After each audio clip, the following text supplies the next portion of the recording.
Natasha is a professional violinist. To improve her fitness, she purchases a top-of-the-range exercise bike from a local retailer, Sam's Sports Shop.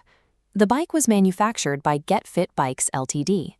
On her very first ride, the bike collapses while Natasha is practicing her violin.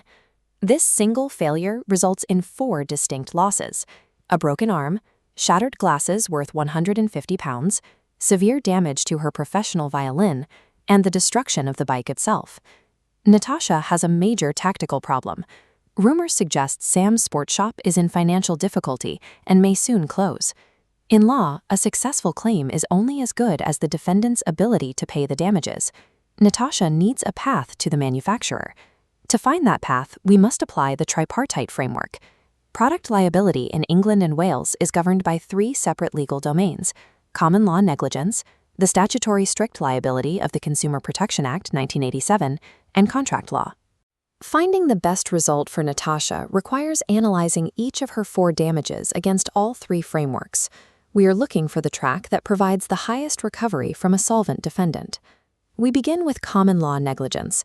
To sue the manufacturer directly, Natasha must first establish that Get Fit Bikes Ltd. Owed her a duty of care. This duty is defined by the narrow rule from Donoghue v. Stevenson. While the wide rule created the general neighbor principle, the narrow rule specifically addresses how a manufacturer relates to a consumer. For a duty to exist under the narrow rule, the defendant must be a manufacturer and the item a product. Natasha must be a consumer, and the product must have reached her in the same form it left the manufacturer, with no reasonable possibility of an intermediate examination. The scope of this duty was clarified in Murphy v. Brentwood. A manufacturer is liable for personal injury and damage to other property caused by their product. However, the cost of repairing or replacing the defective product itself is classified as pure economic loss and cannot be recovered in negligence. Applying these criteria, Natasha is clearly a consumer, and the bike is a product. The first hurdles are easily cleared. The intermediate examination requirement is more complex. If the sports shop was expected to test the bike before the sale, the manufacturer might argue that the chain of duty was broken. This is the principle from Andrews v. Hopkinson. If a supplier's function goes beyond mere distribution, meaning they should have reasonably inspected or tested the goods, they can be held to owe a duty of care themselves.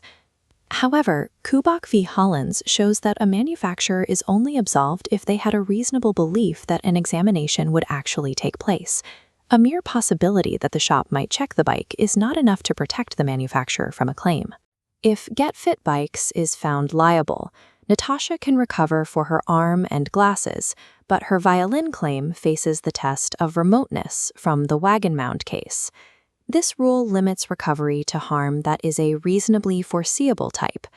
While a broken arm is a foreseeable result of a bike collapsing, destroying a professional violin while cycling is not. It's too remote. The difficulty with negligence is that Natasha has to prove the manufacturer was actually at fault. To simplify this for consumers, Parliament created the Consumer Protection Act 1987, a regime of strict liability. Under Section 2.1, Natasha doesn't need to prove Get Fit Bikes was careless. She only needs to show she suffered damage caused by a defect in a product. Section 3.1 defines a defect based on safety. A product is defective if its safety is not such as persons generally are entitled to expect. The case of A versus National Blood Authority established that this standard is based entirely on consumer expectations. Even if a risk is unavoidable or undetectable by the manufacturer, the product is still legally defective if it is less safe than the public expects it to be. The CPA imposes rigid limits. Passing Natasha's losses through Section 5 filters, 5.1 allows unlimited personal injury claims. The arm is covered. Glasses are rejected. 5.4 demands damage exceed 275 pounds. The violin is rejected. 5.3 excludes business property. Finally, 5.2 excludes the defective bike itself. Get Fit Bikes might attempt be development risks defense under Section 4.1e, but this requires proving the defect was undiscoverable using the highest standard of knowledge accessible anywhere in the world. This is a very difficult defense to sustain. The CPA provides a trade-off. It is easier for Natasha to establish liability because she doesn't have to prove fault, but the statutory filters mean she can only recover for her broken arm. There is still one loss that neither tort has addressed: the cost of the exercise bike. Contract law is the only way to recover pure economic loss. Section 9 of the Consumer Rights Act 2015 implies a term into the sale that the bike must be of satisfactory quality. If Natasha sues the shop for breach of contract, she can recover for everything: the arm, the glasses, and the bike itself. Only the violin might be excluded if a court finds that loss was not in the contemplation of the parties when the contract was made. But contract law is restricted by the doctrine of privity. Natasha can only sue the party she has a contract with. That means she can sue Sam's sports shop, but she cannot use contract law to sue the manufacturer, Get Fit Bikes. This brings us back to the shop's financial trouble. Because Sam's sports shop is likely insolvent, Natasha's strongest legal claim is practically useless. She is forced back into the tort pathways to seek a remedy from the manufacturer. We can now synthesize these three pathways into a single matrix to compare their strategic value. Negligence requires proof of fault, while the CPA and contract law offer the advantage of strict liability.